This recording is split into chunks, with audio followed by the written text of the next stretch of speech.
Kisah manusia fana menjadi abadi. Cerita silat. Koleksi novel Ratu Donghua. Makasih ya telah mendukung channel saya. Ini cerita silat dari negeri Tiongkok. Jadi, aku akan membacakannya untukmu. Episode 5, Tabib Mo. Setelah beberapa saat singkat, Han Li merasakan sensasi mengencang di pinggangnya saat tubuhnya menjadi ringan. Tubuhnya tiba-tiba terangkat ke atas.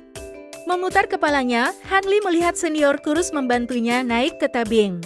Dengan satu tangan di pinggang Han Li, murid senior memanjat tabing dengan langkah gesit. Han Li hanya bisa pasrah saat memperhatikan matahari sudah mencapai pusat langit, hari telah siang. Jadi, aku gagal dalam ujian. Han Li merasakan depresi di hatinya. Tampaknya tidak adil. Meskipun dia dengan putus asa memaksa untuk maju, hampir sampai mengabaikan nyawanya, mengapa dia tidak bisa sebanding anak-anak lain? Dalam sekejap, tabing pemurnian tulang muncul di hadapannya. Ada 6 anak lain yang sedang beristirahat di atas tebing. Dari keenamnya, hanya Wuya yang memiliki hak untuk berbicara dengan seorang pria paruh baya yang mengenakan pakaian biru tua. Kepala divisi Yo serta protektor Wang juga berdiri di dekatnya. Mereka sedang menunggu murid senior untuk mengawal anak-anak lainnya ke tebing pemurnian tulang. Setelah semua anak-anak telah dikawal ke tebing, kepala divisi Yue melangkah maju dengan ekspresi serius di wajahnya ketika dia mulai berbicara kepada anak-anak. Kali ini, hanya 7 dari kalian yang lulus. Dari kelompok ini, 6 akan memasuki divisi Beiduan saya dan secara resmi menjadi murid dalam sekte kami. Kepala divisi Yue berbicara perlahan di kerumunan anak-anak. Adapun Wuya, murid pertama yang mencapai puncak tabing pemurnian tulang, ia tampil luar biasa dan, dengan demikian, akan langsung dikirim ke Seven Supreme Division untuk mempelajari keterampilan rahasia dan seni bela diri sekte. Setelah berbicara, Kepala Divisi Yo melirik pria tua yang mengenakan pakaian biru tua.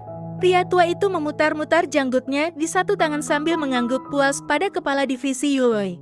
Adapun yang lain, Kepala Divisi Yo merenungkan hasil dari anak-anak yang tersisa. Sejenak kemudian menggosok dagunya dan berkata dengan lembut, Zhang Ti dan Han Li, meskipun keduanya tidak lulus uji, mereka tetap tampil mengagumkan. Tekad mereka akan memungkinkan mereka untuk mengatasi rasa sakit berlatih bela diri. Kalian berdua akan menjadi murid tidak resmi yang akan digembleng instruktur sekte kami selama setengah tahun ke depan.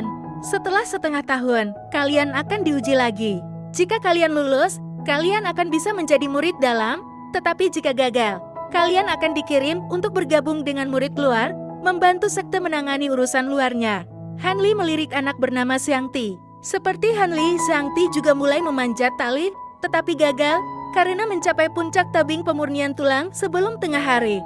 Protektor Wang, beri sisa anak-anak koin perak dan kirim mereka kembali ke rumah mereka, kata Kepala Divisi Yue sambil menatap dingin pada anak-anak yang gagal ujian. Dimengerti. Saya akan melaksanakannya. Pelindung Wang mematuhi perintah itu dan dia membawa sisa anak-anak kembali ke tabing. Zhang Juan, Pu Mingrui, kalian berdua akan membantuku mengirim sisa anak-anak ini ke wakil kepala divisi dan instruktur Li.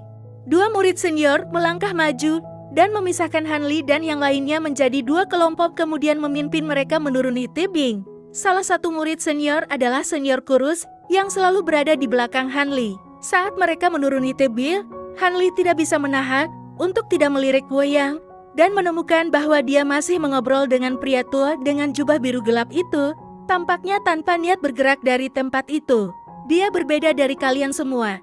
Di masa depan, ia kemungkinan besar akan menjadi murid inti, hanya murid inti yang dikirim ke Seven Supreme Division, atau disebut juga Divisi 7 Agung, untuk berlatih dalam seni rahasia sekte. Begitu dia menyelesaikan pelatihannya, paling tidak, dia akan memiliki pangkat protektor. Suara itu berasal dari si wajah panjang dan kurus yang bisa mengetahui apa yang dipikirkan Han Li. Dari nada bicaranya, Han Li bisa mendengar nada kemarahan bercampur dengan kecemburuan. Bukankah Wuyan hanya mengandalkan dan tergantung pada koneksi keluarganya? Jika bukan karena kakak sepupunya menikah dengan pemimpin sekte Wang, bagaimana dia bisa dipilih sebagai murid inti dengan keterampilannya yang remeh? Dia sudah melampaui batas usia, tetapi dia masih dikirim ke Seven Supreme Division, kata senior itu dengan nada dingin yang sebanding dengan angin dingin pada hari musim dingin. Sang Jin, apakah kamu sudah gila? Beraninya kamu bergosip tentang keputusan pemimpin sekte? Jika berita ini menyebar, kita berdua bisa menderita hukuman yang kejam dan berakhir dalam kesulitan. Senior lainnya dengan wajah panjang dan kurus setelah mendengar kata-kata Sang Jun, merasakan kejutan di hatinya dan dengan cepat memeriksa sekelilingnya untuk memastikan tidak ada yang mendengar Sang Jun. Hanya setelah menemukan bahwa tidak ada murid lain, dia menghela nafas lega. Senior dengan wajah dingin mendengus, seolah-olah dia menyimpan kebencian di dalam hatinya, tetapi setelah peringatan Wu Mingrui, dia berhenti berbicara. Baru kemudian Han Li mengerti bahwa senior dengan wajah dingin adalah Sang Jun. Mendengarkan percakapan mereka, Han Li secara kasar bisa mengerti apa yang mereka bicarakan. Rupanya Huyan masuk ke divisi 7 Agung karena dukungan dari pemimpin sekte, bukan oleh sebab keterampilannya sendiri. Ketika mereka berjalan di sepanjang jalan gunung, kedua senior ini memikirkan urusan internal sekte yang menghadapkan mereka dengan kesedihan. Karena tidak berminat untuk berkomunikasi, mereka dalam diam membimbing anak-anak ke depan. Anak-anak yang lain juga tidak berani berbicara secara sembarangan mungkin, sebab mereka memikirkan perbedaan antara sekte 7 misteri dan kota asal mereka. Saat mereka melewati daerah berhutan, seorang pria berusia 70 tahun muncul dari hutan. Dia tinggi dan kurus dengan semburat kuning di kulitnya dan rambutnya putih. Ketika dia mendekati mereka, dia batuk pada setiap langkahnya, menyebabkan banyak dari mereka khawatir bahwa dia sangat menderita dan bisa ambruk kapan saja. Para murid senior, setelah melihat pria tua ini, tidak menunjukkan sedikit pun kekhawatiran di wajah mereka. Sebaliknya, mereka dengan hormat menyambut pria tua itu dengan membungkuk. "Tabib Mo, murid ini menyapa Anda. Apakah ada sesuatu yang Anda butuhkan untuk ditangani oleh murid ini?" Sang Jun, tidak seperti sikapnya yang sebelumnya dingin, sekarang memiliki ekspresi penuh rasa hormat. Bagi Sang Jun, pria tua di depannya ini lebih layak dihormati daripada kepala divisi dan bahkan pemimpin sekte. Apakah ini kumpulan murid terbaru? Pria tua itu terus batuk dan bertanya dengan suara serak. Ya, di antara 8 dari mereka, 6 adalah murid-murid dalam resmi dan 2 adalah murid tidak resmi, jawab Sang Jun. Secara kebetulan, aku saat ini membutuhkan tenaga kerja, khususnya magang alkimia dan pengumpul ramuan.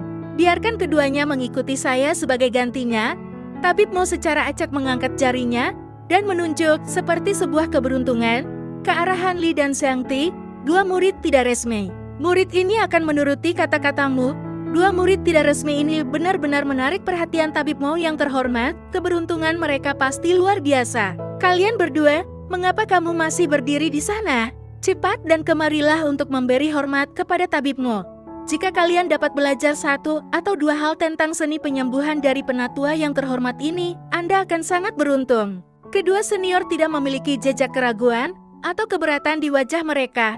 Senior dengan wajah panjang dan kurus, Wu Mingrui, menyanjung Tabib Mo, tepatnya menjilatnya.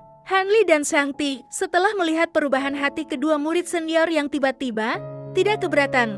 Mereka hanya bisa menerima dalam diam dan mengikuti lelaki tua itu ke hutan. Tabib Mo memimpin mereka berdua dan menyusuri jalan kecil yang berkelok-kelok melewati hutan. Jalan itu berbelok ke timur dan barat sebelum tiba-tiba berhenti di depan pintu masuk yang mengarah ke lembah hijau yang indah. Di sisi kiri lembah, terdapat halaman yang digunakan untuk pertanian tanaman obat yang mengeluarkan bau harum ke udara. Setelah mereka memasuki halaman, Han Li melihat banyak tanaman obat yang tidak dikenalnya. Di sisi kanan lembah, terdapat barisan rumah dalam berbagai ukuran. Melihat ke 4 arah, Han Li tidak melihat jalan keluar selain gerbang dari mana mereka masuk. Lembah ini disebut Godhan Valley atau lembah tangan dewa. Murid-murid lain tidak akan berani memasuki lembah ini kecuali mereka menderita luka-luka. Lelaki tua itu berdiri di tengah-tengah barisan rumah dan menunjuk ke sebuah rumah yang lebih kecil. Untuk saat ini akan menjadi rumahmu. Beristirahat dan pulihkan kembali tenagamu. Ketika malam tiba, cari saya di rumah saya, agar nantinya saya dapat memberitahu kalian tentang beberapa hal. Kalian berdua bisa memanggilku Pak Tuamo. Pria tua itu mendengus dan mempertimbangkan sejenak sebelum berkata, Tabib Mo juga bisa diterima. Setelah berbicara, Tabib Mo mengabaikan mereka berdua dan perlahan berjalan menuju rumah yang tampak mengesankan, terbatuk-batuk pada setiap langkah. Benar-benar kelelahan Han Li tidak repot-repot memeriksa bersama Zhang Tia, langsung masuk rumah dan memilih untuk tidur. Dia puas karena pada saat ini dia setengah jalan untuk menjadi murid dalam dari Sekte 7 Misteri. Cerita lanjutannya di episode 6 ya, judulnya Rapalan Mantra Tanpa Nama.